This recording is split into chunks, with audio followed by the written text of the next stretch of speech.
آتی ہیں۔ بے شک آپ علیہ الصلاۃ والسلام وجہ تخلیق کائنات ہیں۔ آپ علیہ الصلاۃ والسلام وہ ہستی ہیں جس کے اوپر نبوت کا سلسلہ بند کر دیا گیا ہے۔ آپ علیہ الصلاۃ والسلام کو اللہ تبارک و تعالیٰ نے تمام نبیوں کا سردار فرمایا ہے۔ آپ علیہ الصلاۃ والسلام دنیا کے اندر تشریف لائے تو اللہ تبارک و تعالیٰ نے اس کے اوپر یعنی یہ مہر لگا دی کہ اب دین مکمل ہو چکا ہے، اب کسی اور کو نبی کو بھیجنے کی ضرورت نہیں ہے۔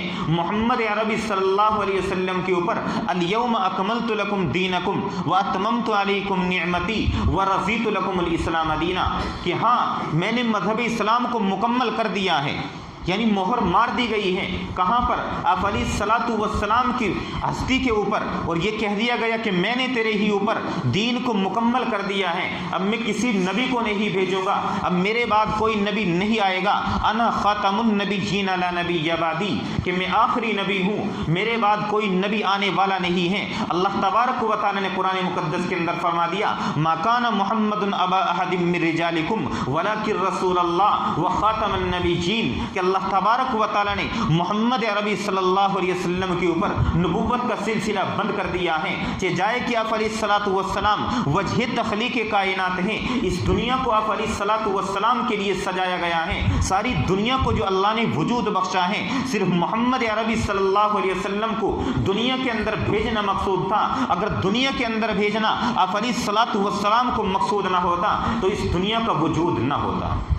اور یہ میں نہیں کہہ رہا بلکہ آپ کو روایات کے اندر مل جائے گا۔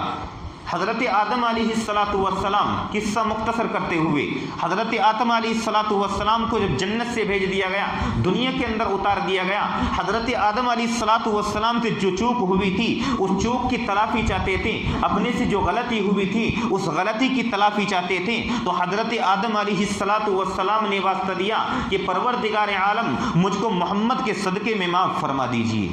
اللہ تبارک و تعالیٰ نے آسمان سے آواز لگا دی کہ تجھے کیسے معلوم ہے کہ محمد بھی کوئی ہستی ہیں؟ آدم علیہ الصلاۃ والسلام نے فرمایا کہ پروردگار عالم جس وقت تو نے مجھے پیدا کیا تھا اور میرے جسم کے اندر روح ڈالی تھی، میں نے عرش کے پائے پر لکھا ہوا دیکھا تھا لا الہ الا اللہ محمد الرسول اللہ۔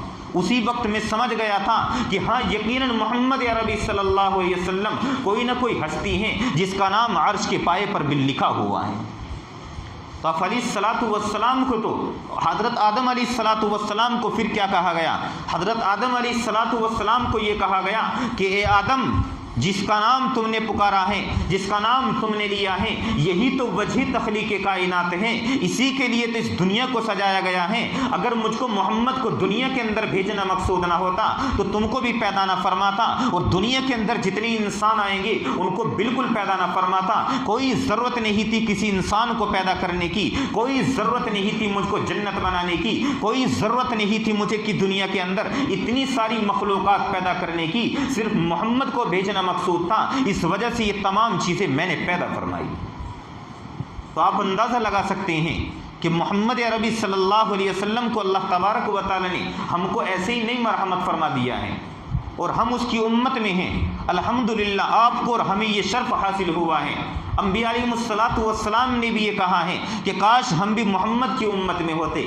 آخر کوئی نہ کوئی بات تو ہوگی، کوئی نہ کوئی بات تو ضرور ہے کہ محمد کی امت میں آنے کے لیے لوگ تمنا کر رہے ہیں، لیکن اللہ نے ہمیں اللہ کے رسول صلی اللہ علیہ وسلم محمد عربی صلی اللہ علیہ وسلم کی امت میں پیدا فرما دیا ہے، ہم سے اس کی قدر نہیں ہو پا رہی ہے۔